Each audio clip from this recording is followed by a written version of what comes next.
주옵소서. 예수님 이름으로 기도드립니다. 아멘. 하나님 말씀 읽겠습니다. 죄송한데 히트 좀 꺼줄래요? 지금 로마서 4장 1절부터 13절까지입니다. 로마서 4장 1절부터 13절까지입니다.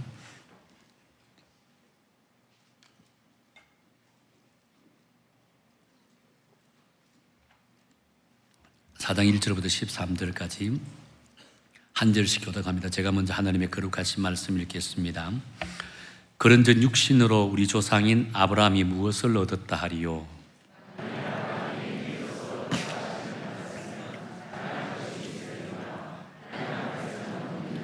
성경이 무엇을 말하느냐? 아브라함이 하나님을 믿음에 그것이 그에게 의로 여겨진 바 되었느니라.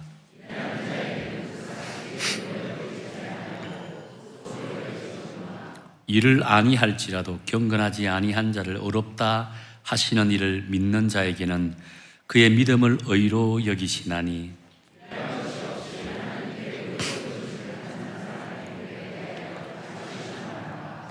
불법이 사함을 받고 죄가 가리어짐을 받는 사람들은 복이 있고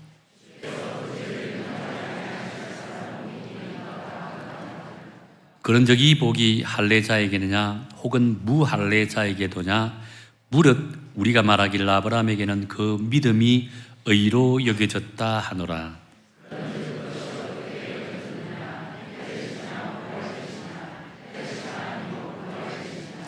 그 할례의 표를 받은 것은 무할례 시에 믿음으로 된 의를 인친 것이니 이는 무할례자로서 믿는 모든 자의 조상이 되어 그들도 의로 여기심을 얻게 하려 하심이라.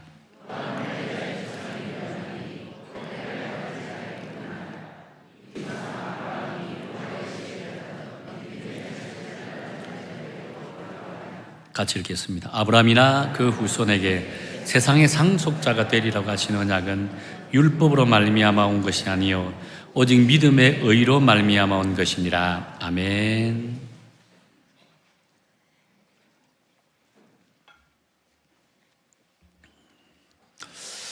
여러분은 인생에서 가장 큰 행복을 어디에서 찾으려고 하십니까?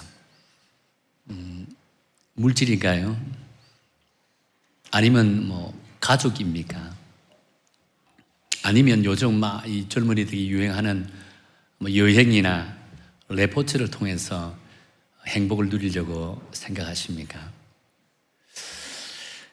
아마 사람마다 느끼는 행복이 다르듯이 그 행복을 찾는 방법들도 다 다르지 않겠는가라고 생각한다는 거예요. 그런데 스위스 법학자이자 사상가인 카일 힐트라고 하는 분이 있습니다. 이분이 쓴 행복론이라고 하는 책인데요. 아마 여러분 대학 다닐 때 여러분 교양서적으로 한 번 정도는 여러분 많이 읽어보았을 겁니다. 이 행복론을 책에 보면 인생의 최대 행복은 하나님 곁에 가까이 있는 것이다 라고 이렇게 정의를 한다는 거예요. 이분은요 인생을 살면서 참된 행복을 찾기 위해 부단히 노력을 했습니다. 자신이 가지고 있는 모든 지식을 다 동원해서 참된 행복이 무엇인지를 찾으려고 노력을 했다는 거예요. 뿐만 아니라 세상적인 방법들을 다 동원했다고 합니다. 그러면서 인생에서 진정 행복한 것이 무엇인지를 찾으려고 그렇게 부단히 노력을 했다고 합니다. 그럼에도 불구하고 진정한 행복을 찾지 못했다고 해요. 그러면서 마지막으로 시도한 것이 성경을 연구하기 시작했다고 합니다. 그런데 성경을 연구하면서 그 성경 속에서 참된 진리를 발견하게 되는데 그 진리는 성경을 통해서 주셨던 예수 그리스도 그분을 내 마음속에 영접하는 것이 진정한 행복이다 라고 하는 사실을 비로소 깨달았다는 겁니다. 지금까지 인생에서 세상 것들을 통해서 참된 행복을 찾으려고 그렇게 노력을 해도 참된 행복을 찾지 못했는데 성경 연구를 통해서 예수님을 만나니까 그 예수님 안에 행복이 있더라는 겁니다. 그래서 온전한 그리스도인의 삶을 살아가게 되었더라 라고 한다는 겁니다. 그는 77세 인생을 마감하게 되는데요. 그 77세 인생을 마감할 때 그 서재에 보니까 서재에 딱 두 개가 놓여있는데 하나는 성경이었고 하나는 그의 마지막 논문이었는데 그 마지막 논문 제목이 영원한 평화라고 하는 제목이었다라고 이렇게 되어 있더라고요. 자, 그렇다면 여러분 성경에서는 최고의 행복이 무엇이라고 이렇게 결론을 내릴까요? 성경에서는요, 카일 힐티의 고백처럼 인간에서의 행복을 결정하는 가장 중요한 요소를 하나님과 관계에서 정의를 하고 있더라는 겁니다. 하나님과 관계가 뒤틀려진 인생은요, 고통이 그의 삶을 지배하게 될 것이고, 다시 말해서 하나님을 거역하는 인생에게는 결코 행복이 있을 수 없다라고 한다는 겁니다. 그래서 사도 바울은요, 오늘 이 본문에서 사람이 누릴 수 있는 최대의 행복은 이 세상의 부귀영화가 아니라 창조주이시면서 주권자 되시는 하나님으로부터 죄를 사함받을 때 진정한 행복을 누리게 된다라고 말씀하고 있다는 거예요. 그러면서 이 사도 바울은 이 행복에 대해서 말씀하시면서 이스라엘 백성들의 그 믿음의 조상인 아브라함을 등장시키고 있다는 거예요. 유대인들이 가장 존경하고 믿음의 본이라고 여겼던 이 아브라함을 등장시켜서 참 행복의 진리가 무엇인지, 구원의 진리가 무엇인지를 이 본문의 말씀을 통해서 우리에게 제시하고 있다는 겁니다. 그래서 오늘 저와 여러분은 이 본문의 말씀을 통해서 우리의 믿음의 선배인 이 아브라함이 어떻게 하나님으로부터 참된 행복을 제공받고 또 참된 행복을 약속받았는지 이 본문의 말씀을 통해서 우리 함께 해답을 찾아 나가기를 원한다는 겁니다. 그래서 오늘 저와 여러분은요, 이 말씀을 통해서 우리 인생이 요즘 얼마나 힘들어요. 만나는 사람들마다 행복하다고 하는 사람 별로 못 본 것 같아요. 이것 때문에 힘들고 저것 때문에 힘들고, 이것 때문에 기도가 필요하고 저것 때문에 기도가 필요하고, 항상 우리 인생이 얼굴이 찌그러져 있습니다. 제가 앞에서 여러분의 얼굴을 지금 보고 있잖아요. 그러니까 웃고 있습니다. 조금 전까지마다 여러분 인생을 보면, 여러분 얼굴 앞에서 보면요, 그냥 미소를 짓는 분들이 거의 없어요. 뭐가 그리 힘든지, 뭐가 그리 고통스러운지 항상 인상을 찌푸리고 있는 것이 오늘 이 시대 세상 사람들의 모습이고, 저와 여러분들은 예수 믿는 우리 그리스도인들의 모습이지 않겠는가라고 생각한다는 거예요. 그래서 오늘 이 본문의 말씀을 통해서 이제 우리의 인생이 얼굴 찌그러진 인생이 아니라 밝은 인생, 행복한 미소를 짓는 귀하고 복된 은혜로운 시간 되기를 예수님 이름으로 축원합니다. 자, 첫 번째로 뭐라고 말씀하냐면요, 아브라함은 어떤 행위나 노력으로 행복을 열지 않았다라고 이렇게 정의한다는 겁니다. 여러분 한번 볼까요? 1절부터 2절 말씀에서 이렇게 기록합니다. 우리 함께 읽겠습니다. 시작. 그런즉 육신으로 우리 조상인 아브라함이 무엇을 얻었다 하리요? 만일 아브라함이 행위로서 의롭다 하심을 받았으면 자랑할 것이 있으려니와 하나님 앞에서는 없느니라 라고 한다는 겁니다. 사실 유대인들은요, 통상 하나님으로부터 의롭다함을 받고 축복받는 삶을 살기 위해서는 무엇보다도 첫 번째 아브라함의 후손이어야 되고, 둘째는 할례를 받아야 되고, 세 번째는 율법을 행해야만이 하나님으로부터 의롭다함을 받고 행복한 인생이 되어진다라고 말씀하고 있다는 겁니다. 자, 그런데 여러분, 이 같은 유대인 사도 바울은요, 유대인들의 이런 생각에 대해서 이의를 지금 제기하고 있다는 겁니다. 그 유인즉 육신의 행위로 볼 때 이 믿음의 조상인 아브라함도 그 무엇을 얻을 만한 그런 인물이 아니었더라는 겁니다. 그의 삶의 행위를 보면 어느 한 구석도 의롭다 할 만한 그 무엇도 찾아볼 수가 없었더라라고 이렇게 말씀하고 있는 거예요. 만일 행위로 구원을 받을 수 있다라고 한다면 아브라함은요, 모자라도 한참 모자란 인생을 살았다라고 한다는 겁니다. 사실 아브라함의 행적이 나오는 창세기를 한번 보세요. 아브라함에게는요, 자랑할 것이 하나도 없습니다. 그 하나님을 만나기 전에 그의 인생은요, 지극히 평범한 인생을 살았습니다. 평범한 인생 정도가 아니죠. 그의 아버지가 이름이 뭐죠? 데라라고 하잖아요. 데라는 무엇을 하는 사람이었죠? 우상상을 만들어 파는 아주 참 안타까운 자입니다. 이 말은 곧 그 아버지는 우상을 섬겼다라고 한다는 거예요. 자, 그렇기에 하나님께서는 그런 그를 어떤 선행이나 공로로 때문에 택함받은 백성으로 삼으신 것이 결코 아니었다라고 한다는 거예요. 뿐만 아니죠. 그 하나님을 만나고 난 이후의 삶을 보십시다. 창세기 12장에 보면 이제 하나님의 약속에 따라 가나안 땅에 오게 됐잖아요. 가나안 땅에 정착을 했습니다. 가나안 땅에 정착하자마자 하나님께서 그에게 세 가지 약속을 주었습니다.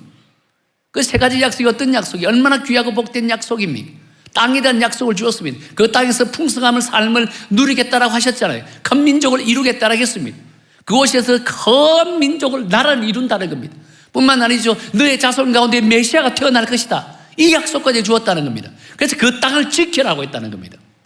그런데 그 땅에 잠시 가뭄이 몰아쳤습니다. 가뭄이 몰아치니까 잠시의 고통을 견디지 못해서 하나님의 약속의 땅 가나안을 버리고 애굽으로 이주를 했습니다. 이 얼마나 참으로 안타까운 모습이죠. 이주하는 정도가 아닙니다. 이제 애굽을 갈 때 자신의 아내가 상당히 이뻤던 것 같아요.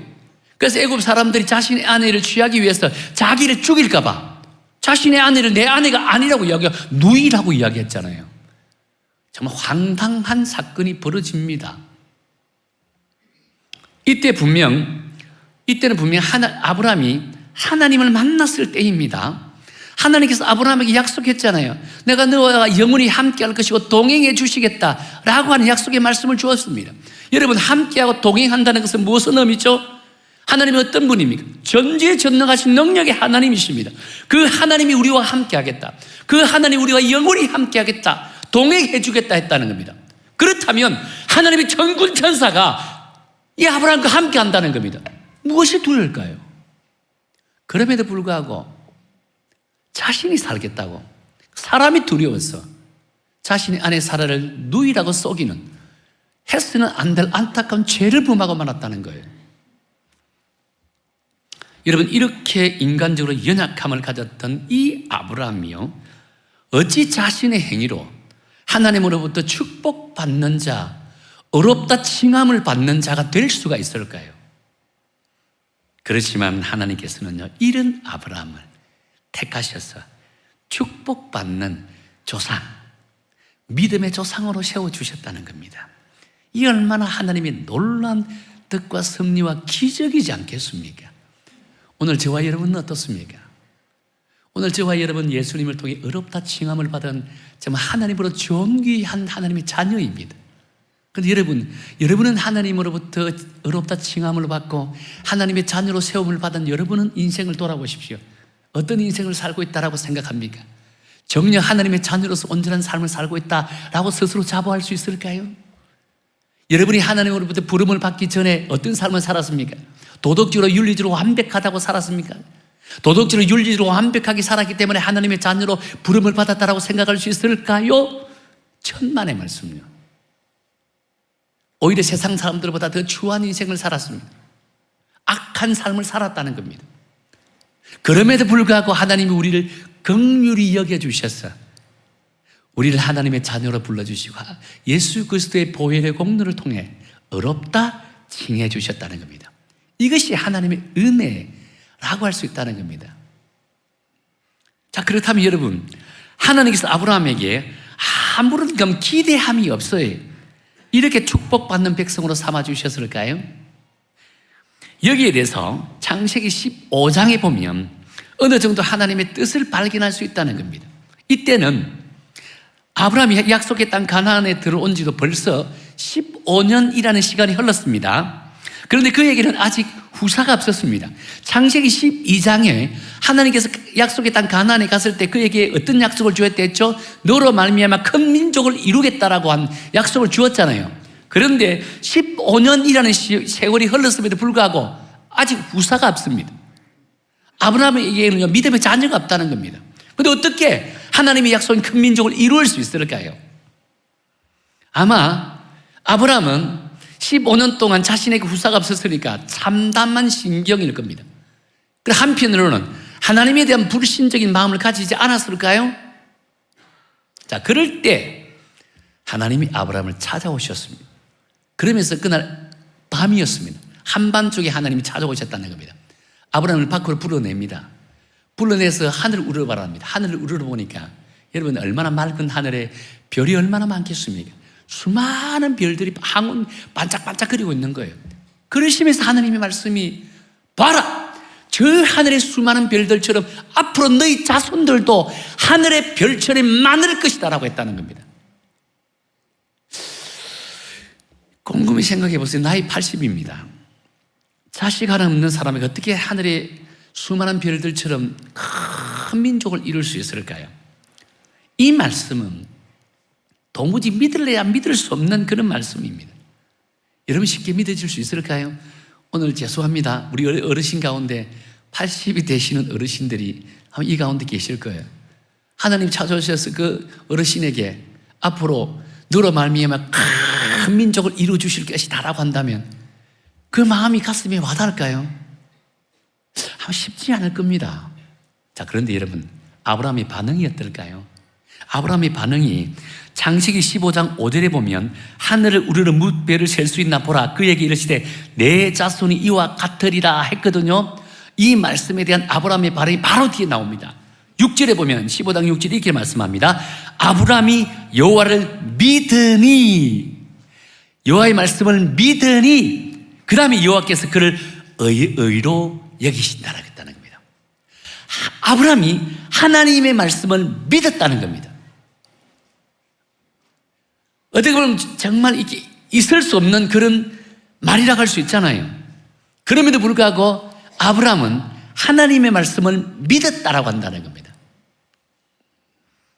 자, 그렇습니다. 하나님께서 아브라함을 의롭게 여기신 것은요, 아브라함의 행위가 아니었습니다. 아브라함의 노력이 아니었습니다. 하나님의 약속의 말씀을 액면 그대로 아멘으로 받아들였던 그의 믿음 때문이라고 한다는 겁니다. 우리의 상식으로는 나이 80의 자식을 낳는다는 것은 그게 불가능하잖아요. 그것도 그의 아내 사라는요, 여자에게서 행복의 조건이었던 생리가 다 끊어져 버렸습니다. 폐경이 되어버렸다는 겁니다. 그렇다면 생물학적으로 임신을 한다는 것은 불가능하잖아요. 그런데 놀랍게도 이 아브라함은요, 그럼에도 불구하고 하나님의 말씀을 전적으로 믿었다라고 한다는 겁니다. 그래서 하나님께서는 아브라함의 그 믿음을 보시고 의로 여기셨더라라고 한다는 거예요. 결국 하나님께서는요, 아브라함에게 가장 큰 행복의 선물이 무엇입니까? 아들 이삭이잖아요. 아들 이삭을 주었다는 겁니다. 아브라함에게는요, 부귀 영화가 그에게 행복이 아닙니다. 지금 당장 필요한 것은요, 후사라고 할 수 있다는 겁니다. 그게 자식이란다는 겁니다. 그 자식 이삭을 하나님께서 그에게 선물로 주셨다라고 말씀하고 있다는 거예요. 사랑하는 성도 여러분, 오늘 우리들의 모습은 어떨까요? 우리들에게서 행복의 조건은 무엇이라고 생각합니까? 어디에서 행복의 조건을 찾을 수 있다고 생각합니까? 사실 많은 그리스도인들조차도 이 행복을 찾기 위해서 세상 속에서 얼마나 방황하고 있습니까? 그것도 지극히 자기 기준에서 행복을 찾습니다. 어떤 사람들은 사업이 좀 잘 된다고, 직장에서 조금 인정받는다고, 내 자식이 세상에서 조금 잘 나간다고 자신은 참된 행복한 사람이다 라고 스스로 우쭐거리면서 세상을 다 가진 것처럼 그렇게 떠벌리고 있지 않습니까? 그래도 여러분 진정 우리의 행복은 어디에서 찾을 수 있다고 생각하십니까? 세상의 행복은요, 마치 모래 위에 지은 집과 같다는 겁니다. 바람 한번 싹 불으면 샥 날아가 버리는 것이 세상의 행복이라고 할 수 있습니다. 그렇게 우리 역시도 인생에서 참된 행복은요, 결코 세상에서 찾으려고 노력할 필요는 없다라고 한다는 겁니다. 우리에서 찾아야 될 인생의 참된 행복은요, 세상이 아니라 어디예요? 주 안에서, 다시 말해서 예수 그리스도를 나의 구주로 영접하는 그 믿음에서 참된 행복을 찾아야 된다는 겁니다. 분명한 것은요, 지금 저와 여러분은 예수 그리스도를 통해서 행복의 조건을 부여받았다라고 한다는 겁니다. 예수님과 함께하는 자에게 행복을 제공한다라고 말씀했다는 겁니다. 요한복음 14장 27절에 보면 이렇게 말씀하고 있죠. 우리 화면을 보고 우리 함께 읽겠습니다. 시작. 평안을 너희에게 끼치노라. 곧 나의 평안을 너희에게 주노라. 내가 너희에게 주는 것은 세상이 주는 것과 같이 아니하니라. 너희는 마음에 근심하지도 말고 두려워하지도 말라라고 했다는 겁니다. 이 말씀에서 내가 너희에게 주는 것은 세상과 다르다는 겁니다. 세상의 행복은 잠시 잠깐 사라져버리는 안개와 같다는 겁니다. 그런데 하나님이 주시는 이 행복의 조건은요, 아무런 결국 변함이 없다는 겁니다. 영원하다는 겁니다. 그렇게 너희는 마음에 근심하지도 말고 두려워하지도 말라라고 말씀하고 있다는 겁니다. 그렇게 우리가 진정 그리스도인을 믿는다면요, 이 참된 평안과 행복의 근원 되시는 그 십자가의 주림을 통해서 여러분의 인생 참된 행복을 영위해 나가는 성숙한 그리스도인들 되시기를 예수님 이름으로 축원합니다. 자, 또 한 가지, 아브라함은요 형식적인 종교 의식과 활동을 통해서 행복을 결코 열지 않았다는 겁니다. 유대 사람들은 할례를 굉장히 중요하게 생각했습니다. 참 유대인은 할례를 받아야만 된다고 했습니다. 할례를 받은 사람만이 하나님의 택함받은 백성이 될 수 있다라고 한다는 겁니다. 그래서 할례는 곧 구원받는 조건이자 구원받는 과정이라고 생각했다는 거예요. 어느 정도 할례를 중요하게 생각했냐면요, 어느 랍비가 회당에서 설교를 하고 있었습니다. 레위기 19장 말씀으로 설교를 하고 있었습니다. 그 설교 내용은 이웃을 사랑하기를 내 몸같이 하라 라고 하는 설교 내용이었습니다. 그때 한 유대인이 랍비에게 이런 질문을 던졌습니다. 그럼 내 이웃이 누구입니까? 라고 질문하니까 이 랍비가 뭐라고 이야기합니까? 할례 받은 사람이 내 이웃이다 라고 이야기했다는 겁니다. 할례가 그만큼 중요하다라고 생각했다는 거예요. 그런데 사도 바울은요 그렇게 생각하지 않았다는 겁니다. 8절부터 9절 말씀에서 이렇게 말씀합니다. 제가 한번 읽어드릴게요. 무릇 우리가 말하기를 아브라함에게는 그 믿음이 의로 여겨졌다 하노라. 그런즉 그것이 어떻게 여겨졌느냐? 할례냐 무할례시냐? 할례시가 아니요 뭐라고요? 무할례시다라고 했다는 겁니다.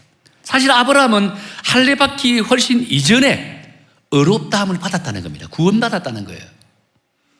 다시 말해 아브라함은요 할례와는 아무런 상관없이 하나님으로부터 택함을 받았고 구원받은 백성으로서 참된 행복을 얻게 되어졌더라라고 말씀하고 있다는 거예요. 그렇게 할례가 구원이 조건이 되어서도 안 되고 행복이 조건이 되어서도 안 된다라고 말씀하고 있다는 거예요. 아브라함의 행적이 나온 창세기를 한번 볼까요? 아브라함이 참된 행복의 조건인 이 의롭다 칭함을 받은 사건이 언제 나옵니까? 창세기 15장에 나오잖아요. 우리가 조금 전에 읽었잖아요. 하나님이 그 말씀, 아브라함이 그 말씀 믿으니 하나님이 뭐라고요? 그를 의로 여겼다 했거든요. 그 15장에 나온다는 겁니다. 근데 아브라함이 할례를 언제 받죠? 17장에 가서 받는다는 겁니다. 여러분 15장과 17장이 2장 차이 나지만 연수로 따지면 약 14년이라는 시간이 걸린다는 겁니다. 자, 그렇다면 결국 아브라함이 할례를 받기 14년 전에 이미 믿음으로 구원을 받았다는 거예요. 그러게 유대인에게서의 할례는요 구원받은 사람이라는 것을 확인하는 의식 정도에 불과하다는 겁니다. 그것이 구원의 조건이 되지 않는다는 거예요. 이것은 우리가 받는 세례도 마찬가지입니다. 여러분 세례를 받는다고 구원이 보장되나요? 천만에요. 세례는요 예수 그리스도를 나의 구주로 영접한 사람들이 하나님과 모든 성도들 앞에 같은 멤버이고 같은 성도라는 것을 인정받는 의식에 불과하다는 겁니다. 그렇게 어떤 종교적인 의식이, 다시 말해 세례가요 마치 구원받은 조건으로 여기서는 안 된다는 거예요. 이것은 우리의 일상적인 종교 활동도 마찬가지입니다. 사실 많은 사람들이 주일 예배에 참석하는 것으로, 헌금생활 하는 것으로, 봉사활동하는 것으로 자신이 구원받은 자임을 스스로 자부하고 있습니다. 그래서 여러분 이런 종교적인 활동으로 스스로 구원받은 자임을 위안받지 마세요. 잘못됐습니다. 분명한 것은요 우리가 의롭다 칭함을 받기 위해서는 각자가 하나님과 1대1 관계 속에서 주는 그리스도시요 살아계신 하나님을 믿는 이 믿음의 고백이 필요하다는 겁니다. 이 고백이 있어야 진정 하나님으로부터 의롭다 칭함을 받게 될 것이고 믿음을 통해 참된 구원의 행복을 누릴 수가 있다는 거예요.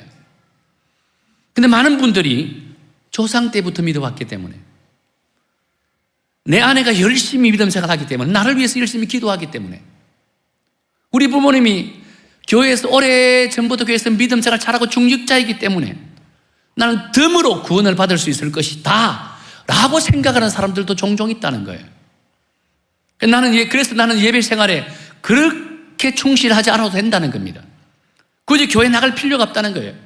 집에서 성경 읽고 기도하면, 조금 양심의 가책을 생기면 인터넷으로 유명한 목사님 설교 들으면 다 된다라고 생각한다는 겁니다.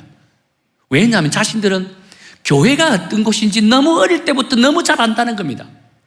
교회 가면 날마다 싸우기만 하고, 교회 가기만 하면 날마다 시기 질투하고 돈 타령이나 하고 다 하고, 그러니까 굳이 교회를 가지 않아도 된다고, 가지 않아도 하나님이 이해해 주실 것이다라고 생각한다는 겁니다.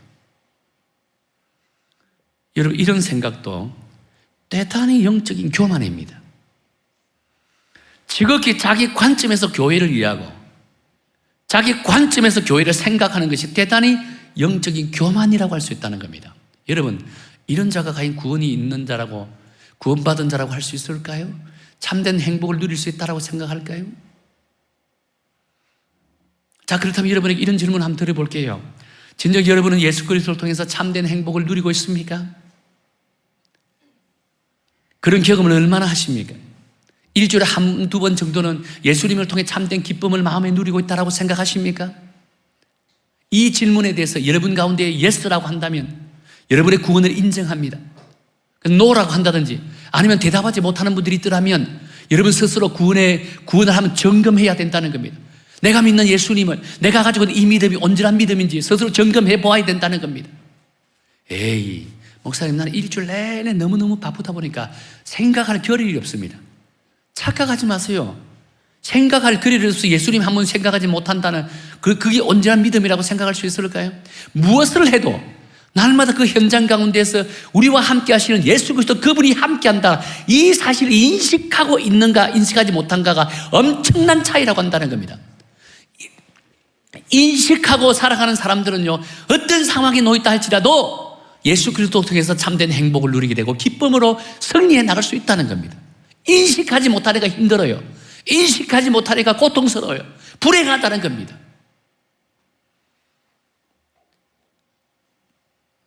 그런데 참으로 아이러니한 것은요, 십자가의 주님을 영접하였다고 하는 분들 중에 저마다 행복하다고 하기보다는요, 왜 내 인생이 이렇게 참으로 불행할까? 라고 하면서 아우성을 치는 사람들이 종종 있다는 거예요. 그러면서 불행의 원인을 자신에게 돌리는 것이 아니라 자신의 삶의 환경에다가 돌립니다. 그것이 사람이든 어떤 대상이든 내가 힘들고 내가 고통스러운 것을 안겨준 때 그 대상을, 사람이나 대상을 삼고 그 대상을 향해서 내가 짊어지고 가야 할 십자가라고 생각한다는 겁니다. 가령 예를 든다면, 아이고 저놈의 아들이 내 십자가야라고 이야기한다는 거예요. 죽이도 못하고 살리지도 못하는 내 남편이 내 십자가라고 생각한다는 거예요. 아무리 열심히 노력해도 능률이 없습니다. 그렇다고 버릴 수도 없고 어쩔 수 없이 내가 손을 잡고 운영해 나가는 내 사업장이 내 십자가라고 생각한다는 겁니다. 이런 말을 내뱉으면서 십자가를 사랑이 아니라 고통의 대명사로 여겨버린다는 거예요. 그래서 십자가는 우리가 도저히 감당할 수 없는, 그래서 귀에만 주어지면 그냥 버리고 싶은 고통의 덩어리로 생각해버리고 만다는 겁니다. 왜 그럴까요? 그것은 아마 십자가에 못 박혀 죽으신 예수 그리스도를, 예수님의 그 고통만을 떠올리기 때문이라고 한다는 겁니다. 실제로 여러분, 십자가 생각하면 어떤 분이 십자가만 생각하면 눈물이 절절 흐른다라고 이야기합니다. 왜 눈물이 흘러요? 왜 십자가를 생각하면 눈물이 흐릅니까? 예수님이 십자가에 못 박혀 돌아가신 그 고통이 생각나서 눈물이 흐르나요? 십자가에 못 박혀 죽으신 예수님의 고통이 어떤 한 이미지가 돼서 우리의 내리 속에 각인되어 있다는 겁니다. 그래서 십자가는요, 고통의 상징이자 은유로 다가온다는 거예요. 그래서 사람들은 십자가의 고통만 생각하지 그 십자가가 가지고 있는 그 고통의 의미와 가치를 바라보지 못한다는 거예요. 그러니까 분명한 것은요, 십자가는 고통만 있는 것이 아닙니다. 그 결론이 아니에요. 십자가의 결론이 무엇입니까? 고통이 아니라 그 고통이 주는 가치라는 겁니다. 그 가치는 사랑이고 그 가치는 기쁨이라고 할 수 있다는 거예요. 만약에 십자가의 고통으로 끝나버린다면 우리가 왜 예수 믿어야 됩니까? 고통으로 끝나면 우리 예수 믿을 필요가 없는 거예요. 우리 인생은 절망이라는 겁니다. 근데 십자가는 무엇을 향해 나아갔습니까? 부활의 영광을 위해서 나갔잖아요.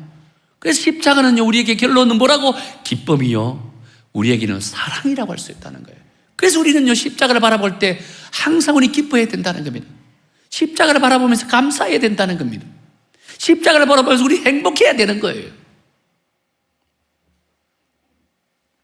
어느 한 학자가 불만이 가득 찬 의도로 하나님께 항의를 했습니다. 어떤 사람은 행복하고 어떤 사람은 불행해합니다. 이것은 몹시 불공평한 처사가 아닐까요? 그러니까 하나님이 그 학자를 요단강변으로 데려갔습니다. 요단강은 사람들이 세상에서 인생을 다 마치고 천국으로 건너오는 길목과 같은 곳이었습니다. 근데 그곳에서 가만히 보니까 요단강을 건너오는 사람들이 크고 작은 십자가를 짊어지고 오는 겁니다. 근데 십자가를 짊어지고 오는 사람들 가만히 보니까 어떤 사람은 큰 십자가를 지고 낑낑거리면서 막 죽을 똥 살똥하며 인상 찌푸리고 땀을 흘리면서 고통스러워하면서 오는 거예요. 어떤 사람은 아주 자그마한 십자가를 들고 행복해하면서 룰루룰루 날라고 하나님을 찬양하면서 너무너무 기쁜 모습을 건너오는 겁니다. 깜짝 놀라서 왜 이렇게 다를까? 하나님께서 이렇게 말합니다. 학자에게. 저 십자가 두 개를, 큰 십자가, 작은 십자가, 가져온 십자가마다 저울에 무기를 한번 달아보라 했습니다. 근데 무기를 달아보니까 깜짝 놀랐습니다. 큰 십자가든 작은 십자가든 무기가 똑같더라는 겁니다. 깜짝 놀라 하나님을 바라보고 있는데 하나님께서 그 학자에게 이렇게 말했다고 합니다. 나는 십자가를 줄 때 누구한테나 똑같은 십자가를 준단다. 그런데 어떤 사람은 행복하게 웃으면서 십자가를 가볍게 안고 살고 어떤 사람은 고통스러워하면서 그 십자가를 쇠독이처럼 무겁게 짊어지고 산단다. 내가 늘 똑같이 공평하게 주지만 이렇게 저마다 다 다르게 받는 것이 삶이라고 하는 십자가다라고 이야기한다는 겁니다. 사랑하는 성도 여러분, 이 세상을 살아가는 구원받은 그리스도인들은요, 모두 똑같은 고통을 안고 살아갑니다. 그 고통을 어떻게 받아들이고 어떻게 품위 안고 살아가느냐에 따라서 행복이냐 불행이냐 나눠지게 된다는 겁니다. 우리 그리스도인들 똑같습니다. 누구나 할 것 없이 십자가의 고통을 다 가슴에 안고 산다는 겁니다. 근데 중요한 것을 어떻게 받아들이고 어떻게 가슴에 품고 사는가에 따라서 우리 인생이 달라진다는 거예요. 분명한 것은요, 다른 사람의 고통은 가벼워 보이는데 왜 나의 고통이 이렇게 무거운가? 라고 인상 찌푸리면서 고통하고 아우성치기보다 나는 과연 이 고통의 십자가를 어떻게 안고 살아가는가? 거기에 인생에 초점을 맞추는 믿음의 성도가 되기를 축원합니다. 여러분 스스로가 그 고통의 십자가를 감사의 십자가, 정말 기쁨의 십자가, 사랑의 십자가, 행복의 십자가로 여기면서 가슴에 안고 살아가기를 원한다면 여러분의 인생은 달라집니다. 인상 찌푸리고 있는 인생에서 밝게 미소 짓는 인생이 될 줄로 저는 믿는다는 겁니다. 그렇기에 오늘 여러분 중에 지금 현실이 불행하다라고 생각하는 분들이 혹시나 여기 계시다면 찬양 가사처럼 우리가 예수 그리스도를 하나님의 자녀로서 자녀가 되었다는 그 자체만으로도 우리는 행복해야 한다는 겁니다. 하나님의 자녀가 되었다는 그 자체만 생각해도 우리는 기뻐할 수밖에 없다는 겁니다. 웃을 수밖에 없다는 겁니다. 그렇게 우리 모두는요, 그리스도인으로서 행복을 찾기 위해서 정말 밤마다 세상을 다니면서 이곳 저곳 기웃거리는 불나방처럼 그런데 안타까운 인생을 살아가는 것이 아니라 날마다 하나님의 말씀을 붙들고 하나님과 동행하며 주님을 통해 주 안에서 참된 행복, 참된 기쁨, 참된 평안을 누려나가는 우리 믿음의 성도가 되기를 예수의 이름으로 축원합니다. 우리 함께 찬양 드리기를 원합니다. 행복이라고 하는 찬양 우리 함께 드릴까요? 화려하지 않아도